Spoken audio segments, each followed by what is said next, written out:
Permanent hair removal at Anos. Flat 25% off. Call 970-389919.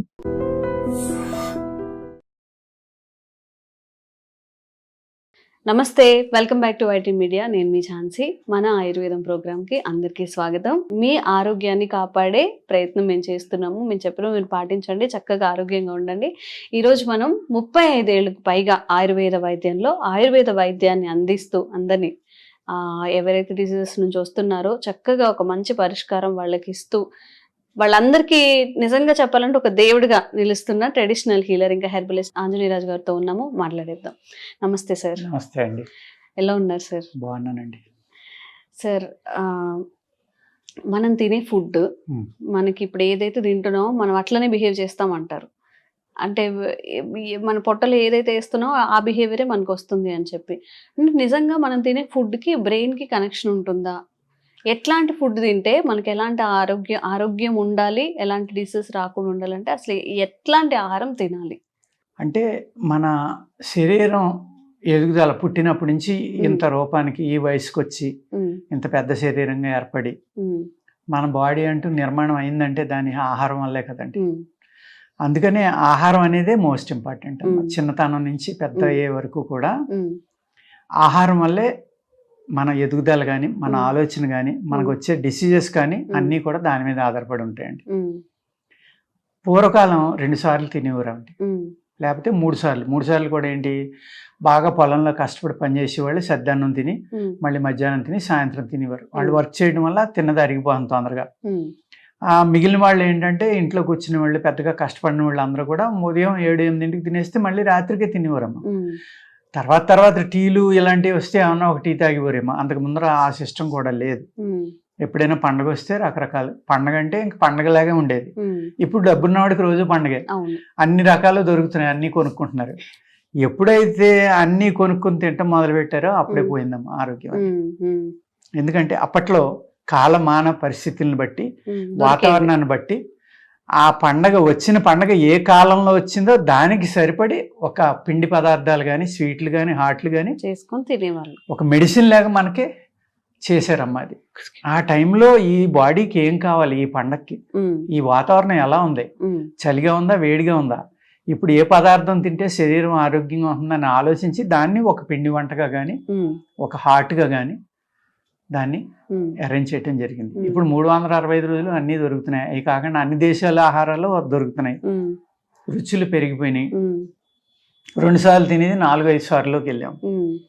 ఎప్పుడైతే ఈ అతిగా ఆహారం తింటున్నామో, మనం అక్కర్లేని ఆహారం తింటున్నామో, అప్పుడే మన బాడీ ఆల్కలిన్ నుంచి ఎసిడిక్ నేచర్లోకి వెళ్ళిపోయిందమ్మా. అంటే మంచిగా న్యూట్రల్గా ఉండి బాడీ సమాంతరంగా అన్ని ఫ్లూయిడ్స్ రిలీజ్ అయ్యి బాడీ ఏమైందంటే యాసిడ్ బాడీ కింద మారిపోయింది. ఎప్పుడైతే యాసిడ్ బాడీ కింద మారిపోయిందో అప్పుడు మీ బాడీ ఆటో ఇమ్యూన్ ప్రాబ్లమ్స్ అన్నిటిని ఇన్వైట్ చేస్తుంది బాడీలోకి. యాసిడ్ బాడీ కింద మారకూడదు అంటే ఏం చేయాలి? ఫస్ట్ చేయవలసింది మనం జంక్ ఫుడ్ మానేయటం. సెకండ్ 2 సార్లే తింటాం. ఆ 2 సార్లు కూడా మీరు గంట తినండి, ఏం పర్లేదు, కడుపు నిండా తినండి. తక్కువ తినాలని లేదు, ఎక్కువ తింటే బలిస్తారు అనే కూడా లేదు. చక్కగా 100 గ్రాములు కూడా పెరగకుండా రోజు 8 తిన్నా కూడా, ఎక్కడైనా రేర్గా ఒక్కొక్కరు పెరగచ్చు అలా తిన్నా కూడా. అందుకు అందరూ పెరిగిపోతున్నారా, లేకపోతే నేను తింటే పెరిగిపోయాను మిగిలిన వాళ్ళు పెరగలేదని మీరు అలా చెప్తారు అని అడగచ్చు. ఇది ఏదైనా కానీ 100కి 100 మందికి కాదమ్మా చెప్పేది. ఒక 80, 90, 99 అలా 100% అనేది ఎక్కడ ఉండదు. ఈ ఆహారం జాగ్రత్త తీసుకోవడం వల్ల ఎప్పుడైతే మీ బాడీలో చక్కని ఇమ్యూనిటీ ఉందో, ఈ తిన్న ఆహారం బాగా అరిగి మీకు ఇమ్యూనిటీ డెవలప్ అవ్వాలంటే వ్యాయామం కంపల్సరీ అమ్మ. అది ఏ రకమైన వ్యాయామం అవనండి, ప్రాణాయామం అవనండి, యోగా అవనండి, ఇంకోటి అవనండి, సైక్లింగో, రన్నింగో, వాకింగో, ఏదైనా కానీ వ్యాయామం అనేది ఉన్నప్పుడే శరీరం గట్టిగా ఉంటుంది. ఏ విధంగాని అంటే వ్యాయామం చేయటం వల్ల మీరు ఎక్కువగా ఆక్సిజన్ తీసుకుంటారు కాబట్టి ఆక్సిజన్ అనేది మీ నరాలన్నిటిలోకి బ్లడ్ ద్వారా సర్క్యులేట్ అవుతుంది కాబట్టి అక్కడున్న సెల్స్ అన్నీ కూడా మన కంటికి కనపడే సూక్ష్మాతి సూక్ష్మమైన సెల్స్, అనేక సెల్స్, కోటాను కోట్లు, అసలు మన అంకికి అందనన్ని సెల్స్ మీ బాడీలో పనిచేస్తేనే మీరు ఇలా ఉన్నారు ఆరోగ్యంగా. సేమ్ టైము మెటల్స్ కూడా చాలా ఇంపార్టెంట్. బాడీలో ధాతువులు అంటాం, దాన్ని మినరల్స్ అంటున్నారు. ఇప్పుడు మేము తెలుగులో మెటల్స్ అంటాం. అందుకనే ఆయుర్వేదంలో అన్ని రకాల మెటల్స్ వాడారండి. మెటల్స్ బోన్స్ గట్టి పట్టడానికి కావాలి. బోన్స్ గట్టిగా ఉన్నంతసేపు మీకు అనారోగ్యం రాదు తొందరగా. మజిల్ గట్టిగా ఉన్నంతసేపు అనారోగ్యం రాదు. అట్ ద సేమ్ టైము మీరు ఆహారం మితంగా సరిపడి తినటం వల్ల ఏమవుతుందంటే మీ గట్లో ఉన్న బ్యాక్టీరియా బాడీ అంతా స్ప్రెడ్ అయ్యి మీ బాడీలో ఏదైతే టీ సెల్స్ కావాలో, ఇమ్యూనిటీ సెల్స్ కావాలో వాటిని పుట్టిస్తుంది. ఎప్పుడైతే మనం జంక్ ఫుడ్ బయట ఎప్పుడు చేశారో తెలీదు, ఎన్నాళ్ళకి వచ్చిందో తెలీదు. ఒక సబ్వే ఉందమ్మా, నేను వెళ్ళాను ఎప్పుడు పిల్లలు తీసుకెళ్తే, మన బయోడైవర్సిటీ కాన్ఫరెన్స్ ఏదో అయితే అప్పుడు ఫుడ్ తిందామంటే బయట, అక్కడ కూడా ఫుడ్ ఉండేది. బయటకు ఫుడ్ కోసం వస్తే ఆ సబ్వేకి వెళ్తే అక్కడ ఏంటిది అంటే అమెరికా నుంచి వస్తాయి ఇక్కడ అన్నీ, లేకపోతే బయట దేశాల నుంచి వస్తాయి, పచ్చి మాంసం పచ్చి కూరలు బ్రెడ్లో పెట్టిస్తాడు అన్నారు. మీకు దండం బాబు. అసలు ఎప్పుడు వండే అది ఏ దేశం నుంచి ఎప్పుడు వాళ్ళు కట్ చేశారు దాన్ని, ఎన్ని నెలలకు మనకు వచ్చింది, ఎన్ని రోజులకు వచ్చింది, అది ఇప్పుడు మనం పచ్చి తింటాం. ఏంటిది? నేను చాలా ఆశ్చర్యపోయాను. నేను ఒక విధంగా అది సైకలాజికల్గా అది తింటున్నాం అంటే మనం ఏ స్థితిలో ఉన్నామో నాకు అర్థం లేదమ్మా. డెడ్ ఫుడ్స్ అంటారు కానీ ఇప్పుడు మాంసం తింటే డెడ్ ఫుడ్ అంటారు కానీ మరి అది ఏ ఫుడ్? నెలల క్రితం కోసారు అక్కడ. ఇండియాకి ఎప్పుడు వచ్చింది? ఇండియాలో మళ్ళీ హైదరాబాద్కి ఎప్పుడు వచ్చింది? ఆ షాప్ కి ఎప్పుడు వచ్చింది? ఎంత కలుపుంటారు అందరూ. మనం ఎప్పుడు తింటున్నాం? అన్ని రోజులు నిల్వ ఉండడానికి. అంతే కదమ్మా. ఆహారం, నిజమైన ఆహారం, మంచి ఆహారం ఏది నిర్ణయించుకోవాలి అంటే దానికి టైం ఉంటుందమ్మా. పాలు ఉన్నాయి, మీరు పాలు గేదెయో ఆవియో పాలు తెచ్చారు ఇంటికి, మధ్యాహ్నం లోపలను సాయంత్రం లోపలనో కాసుకోపోతే అది ముక్కలైపోయి ఇరిగిపోయి పాడైపోతుంది. సాయంత్రానికే పాడైపోతుంది. అది ఆహారం కాబట్టి పాడైపోతుంది. ఇది ఆహారం అయితే పాడవ్వాలి కదమ్మా, ఎందుకు పాడవట్లేదు? అది ఆహారంగా ఎలా తింటున్నాం మనం? జస్ట్ చిన్న లాజిక్. ఒక బ్రెడ్ ఉంటుందమ్మా, అది 6 నెలలైనా ఉంటుంది, 3 నెలలైనా ఉంటుంది, అలాగే ఉంటుంది. అంటే అది ఆహారం అయితే ఎందుకు చెడిపోవట్లేదు? ఆహారం కాదని నేను భయపడతాను. అప్పుడు అదే విధంగా నేను దండం పెట్టి బయటకు వచ్చానండి. అటువంటి ఆహారం మనం తింటున్నాం, అది కూడా ఎన్నిసార్లు తింటున్నాం? 2 సార్లు కాదు, 4 సార్లు తింటున్నాం, 5 సార్లు తింటున్నాం. టీలు తాగుతున్నాం, కాఫీలు తాగుతున్నాం, కూల్ డ్రింకులు తాగుతున్నాం, సలాడ్లు అంటున్నాం, ఫ్రూట్స్ అంటున్నాం, ఏయో చెప్తున్నాం, డ్రై ఐటమ్స్ అంటున్నాం, అలా తింటానే ఉంటున్నాం. అప్పుడు ఏమవుతుందంటే మీ గట్లో ఉన్న బ్యాక్టీరియా మీరు తిన్నది అరిగించడానికే దానికి మొత్తం మీ బాడీలో ఉన్న ఆర్గాన్స్ అవనివ్వండి, గట్లో ఉన్న ఇది అవనివ్వండి, బ్యాక్టీరియా అవనివ్వండి, దాన్ని అరిగించడానికే దానికి టైం ఉంటలా. ఇంకా అప్పుడు మళ్ళీ గుడ్ బ్యాక్టీరియా మీ బాడీ అంతా స్ప్రెడ్ అయ్యి కొత్త సెల్స్ని ఎలా పుట్టించగలదండి? పుట్టించలేదు కదా. అట్ ద సేమ్ టైం మనం వ్యాయామం చేయట్లా. వ్యాయామం చేసి ఇలా టైమ్లీ ఫుడ్ కనుక తింటే మీరు ఎప్పుడైతే ఆక్సిజన్ అనేది మీ శరీరం అంతా ఫిలప్ అయ్యి, ఇప్పుడు మొన్న ఒక అమెరికన్ మాట్లాడుతుంటే ఆయన అన్నారమ్మా, ఆయన ఎంత బాగా ఎక్స్ప్లెయిన్ చేశారంటే నాకు ఆశ్చర్యం వేసింది. ఒక ఆయుర్వేద వైద్యుని అయ్యుండి కూడా, రాజుగారు మీరు ఒక రావ్యాకునో ఒక మోదుగాకునో నీళ్ళలో 2 రోజులు నానబెట్టి దాన్ని ఇలా పామేస్తే, దాన్ని జాగ్రత్తగా తీస్తే, అప్పుడు పుస్తకాల్లో బొమ్మలేయటానికి స్పెసిమెన్ కింద చిన్నప్పుడు చేసేవాళ్ళు, అలా చేస్తే ఆ నాడులు ఎన్ని ఉంటాయో చూసారా మీరు? ఎంత సన్నగా ఉంటాయో. అలాంటి నాడులు మన బాడీలో కోటాను ఉంటాయండి. స్టార్చ్ అనేది వెళ్ళి అక్కడ అడ్డుపట్టడం వల్లే మనకి జబ్బులన్నీ వస్తున్నాయి. అందుకు కుక్కరన్నం తినొద్దు మీరు, మీరు వార్చిన అన్నమే తినండి అని చెప్పారు ఆయన. గంజి వార్చుకునే తినండి అని చెప్పారు. నేను అడిగా, మరి ఆ గంజి తాగి పూర్వం ఎంతో మంది ఆరోగ్యంగా బతికారు కదా, మీరు గంజి ఏమో విషం అని చెప్తున్నారు ఏంటని. అది పనిచేసే వాళ్ళకి ఏమీ చేయదండి. వాళ్ళు ఎండలో వర్క్ చేస్తారు, వాళ్ళకి కావాల్సిన D3, B12 అన్నీ ఉంటాయి. బాడీలో వ్యాయామం, వాడు ఉదయం నుంచి రాత్రి దాకా పనిచేయటం వల్ల, విపరీతం వ్యాయామం చేసిన వల్ల అతనికి ఏమి ఉండదో అదంతా బయటికి పోతుంది. మీరు ఇంట్లో కూర్చునే వాళ్ళు కనుక కుక్కర్లో అన్నం తింటే విషం తిన్నట్టు అని చెప్పాడు. నేను అదే తింటున్నానమ్మా ఆయన చెప్పేదాకా. ఇప్పుడు అదే తింటున్నాను, మారుద్దామని అనుకుంటున్నాను నేను. ఈ మధ్యనే చెప్పారు ఆయన. అది ఎంతవరకు నమ్మాలని కూడా నేను ఆలోచించుకుంటున్నాను. నిజమై ఉండొచ్చు. ఆయన నేను ఈ విధంగా తిన్న మూలనే ఆయనకి ఎన్నో రకాల ప్రాబ్లమ్స్ ఉన్నాయి. ఆ ప్రాబ్లమ్స్ వల్ల మామూలుడు అయితే బతకలేడు అసలు. మంచి సాధకుడు కూడా, ఆయన ధ్యానం కూడా బాగా చేస్తా అంట గంటలు. సార్ ఓన్లీ అన్నంకే వర్తిస్తుందా? నార్మల్ గా పప్పులు ఇవన్నీ కూడా మనం కుక్కర్ లో ఏదైనా సరే ఆయన గంజిలాగా, గంజి ఆ లిక్విడ్ ఏదైతే ఉందో అది తీసేయాలి. పప్పులు అన్నిటికీ రాదమ్మా. ఇక్కడ స్టార్చ్ అనేది ఇక్కడే ఎక్కువ ఉంటుంది రైస్లోని. లేకపోతే అంటే కుక్కర్ లో వండడం వల్ల కుక్కర్లో వండటం వల్ల. మరి పూర్వం అత్యవసర అన్నం అని తినేవారమ్మా చాలా మంది. అది కూడా అడిగాను నేను.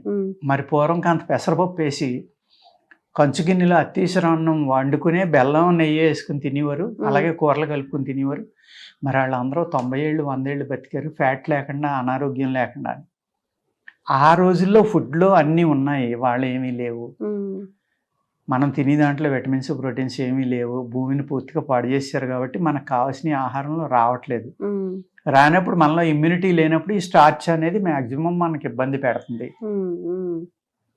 అందుకు మీరు ఆ విధమైన ఆహారం తినండి, మీరు ఇంకా బాగుంటారు అని చెప్పారమ్మా. అలాగా ఒక్కొక్కళ్ళు ఆయన నిజంగా చెప్పాలి అంటే ఆయనకి లేని ప్రాబ్లం లేదు.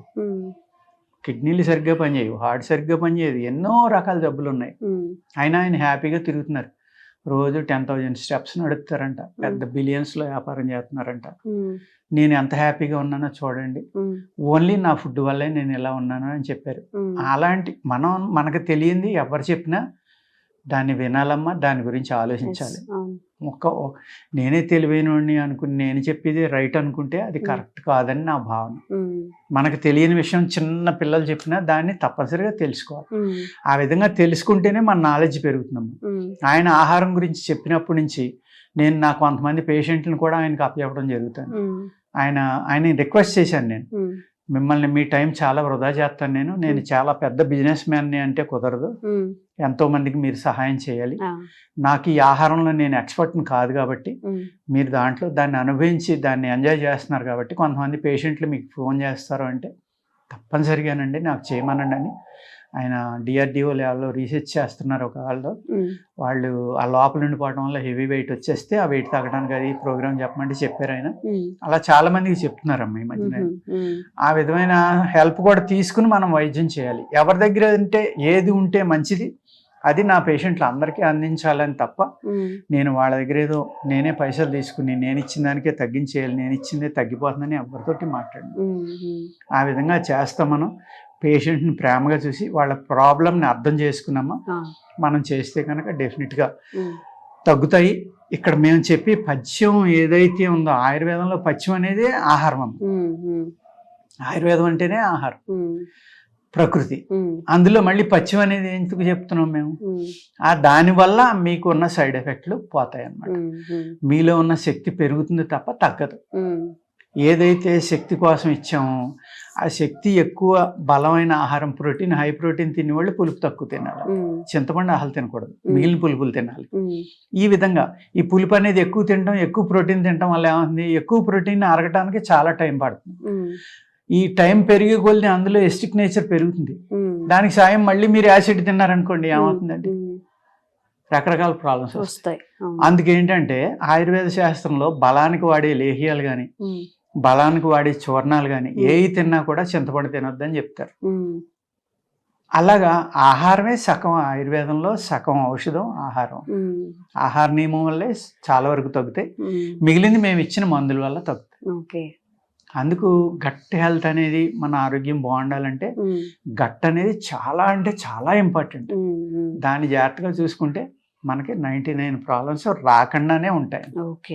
వచ్చాక కూడా ఆహార నియమాలు పాటిస్తే చాలా వరకు మెడిసిన్ హెల్ప్ అక్కర్లేకుండానే తగ్గించుకోవడానికి అవకాశం ఉందండి. మితంగా తింటే ఆహారం, అమితంగా తింటే విషం అని చెప్పకనే చెప్తున్నారు సార్. సో మనం తినే ఫుడ్లో రైట్ ఫుడ్స్ ఎంచుకోవడం, వెజిటబుల్స్ తింటున్నామా, కొంచెం అన్నం ఎక్కువ కర్రీ కలుపుకొని తింటున్నామా, ఫ్రూట్స్ ఇంక్లూడ్ చేసుకుంటున్నామా, డ్రై ఫ్రూట్స్ అలా కలుపుకొని తింటూ ఉండండి. బయట ఫుడ్ అసలు టోటల్గా అవాయిడ్ చేస్తే మంచిదని నేను కూడా చెప్తాను. ఎందుకంటే బయట ఫుడ్ తినడం వల్ల ఆ ప్రిజర్వేటివ్స్ ఏవైతే ప్యాకెడ్ ఫుడ్ ఏవైతే ఉన్నాయో వాటన్నిటి ప్రభావం కూడా మన హెల్త్ మీద ఉంటుంది. కాబట్టి కొంచెం వండుకొని తినడానికి, ఫ్రెష్గా తినడానికి ట్రై చేయండి, ప్యాకెడ్ ఫుడ్ కాకుండా. ఇంతకు మించి మీ ఆరోగ్యం గురించి మేము ఎక్కువగా చెప్పలేం కాబట్టి జాగ్రత్తగా ఉండండి.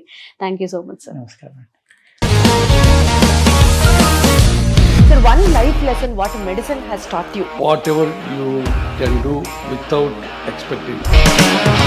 బట్ ఐ రియలీ బిలీవ్ మన పాజిటివ్ యాటిట్యూడ్ ఉంటేనే మనం ఏదైనా సాధించగలం. గట్ ని మనం కరెక్ట్ గా డీల్ చేసినట్లయితే అది మనకి పాజిటివ్ హార్మోన్స్ ని రిలీజ్ చేస్తుంది. షుగర్ వచ్చిన వాళ్ళ పరిస్థితి ఏంటి? పొట్ట దగ్గర పెరిగితే దాన్ని ఆండ్రాయిడ్ అంటారు, ఆండ్రాయిడ్ ఫోన్ కదా. అసలు థాట్స్ ఎందుకు వస్తాయి? బ్రెయిన్ డెడ్ అంటే దానికి ప్రపంచం అంతా కూడా కొన్ని నిర్దిష్టమైనటువంటి లక్షణాలు ఉంటాయి. మానసికంగా ధైర్యంగా ఉంటే క్యాన్సర్ జయించవచ్చు. You are a doctor for a cause sir, అంతే. వాళ్ళకి వచ్చిన ఆదాయం కాకుండా ఫ్రీ సర్వీస్ ఎంతమందికో చేస్తారు.